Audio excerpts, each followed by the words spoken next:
ಉದಾಸ್ತೆ ತದ್ವಶಾಂ ಪ್ರತಿ ಅಂತ ಭಾಗವತ ತಾತ್ಪರ್ಯದಲ್ಲಿ ಸೌಕರಾಯಣ ಶ್ರುತಿಯಲ್ಲಿ 2ನೇ ಸ್ಕಂದದ 8ನೇ ಅಧ್ಯಾಯದ 23ನೇ ಶ್ಲೋಕದಲ್ಲಿ ಪ್ರಯೋಗ ಇದೆ.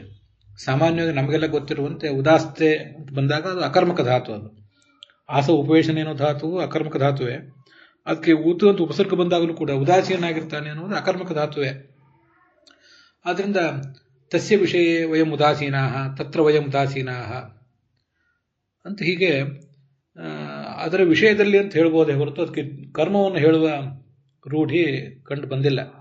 ಆದರೆ ಶ್ರುತಿ ತಸ್ಯಾಂ ಉದಾಸ್ತೆ ಅಂತ ಹೇಳುವ ಬದಲು ತದ್ವಶಾಂ ಪ್ರಕೃತಿ, ತನ್ನ ಅಧೀನದಲ್ಲಿರುವ ಪ್ರಕೃತಿಯ ವಿಷಯದಲ್ಲಿ ಆತ ಉದಾಸೀನಾಗಿರ್ತಾನೆ ಅನ್ನೋದನ್ನೇ ತದ್ವಶಾಂ ಉದಾಸ್ತೆ, ಪ್ರಕೃತಿಯನ್ನು ದೂರ ಇಡ್ತಾನೆ ಅಂತ ಹೀಗೆ ಅರ್ಥದಲ್ಲಿ ಪ್ರಯೋಗ ಮಾಡಿದೆ.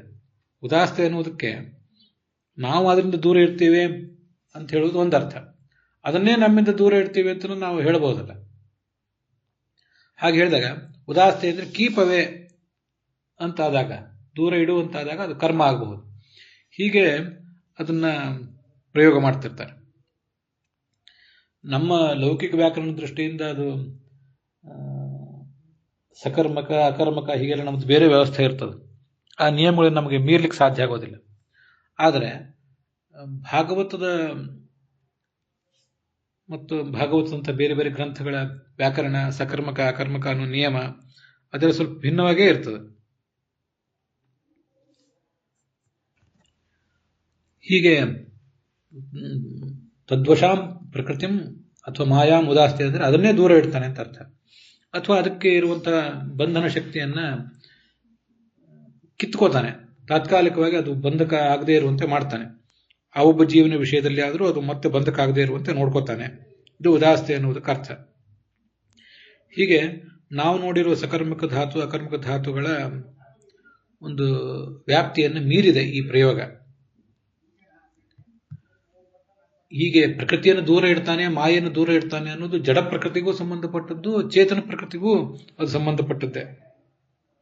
ಅವಳನ್ನೇ ತನ್ನಿಂದ ದೂರ ಇಡ್ತಾನೆ. ಅವಳಿಗಿರುವಂತಹ ಬಂಧನ ಶಕ್ತಿಯನ್ನು ಆತ ಸ್ಥಗಿತ ಮಾಡ್ತಾನೆ.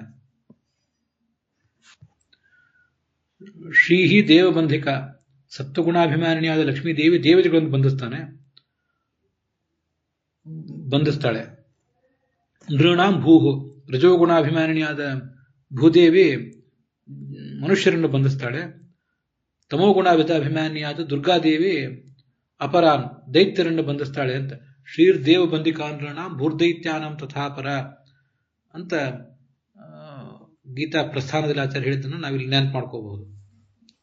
ಹೀಗೆ ತದ್ವಶಾಂ ಉದಾಸ್ತೆ ಅನ್ನುವ ಪ್ರಯೋಗ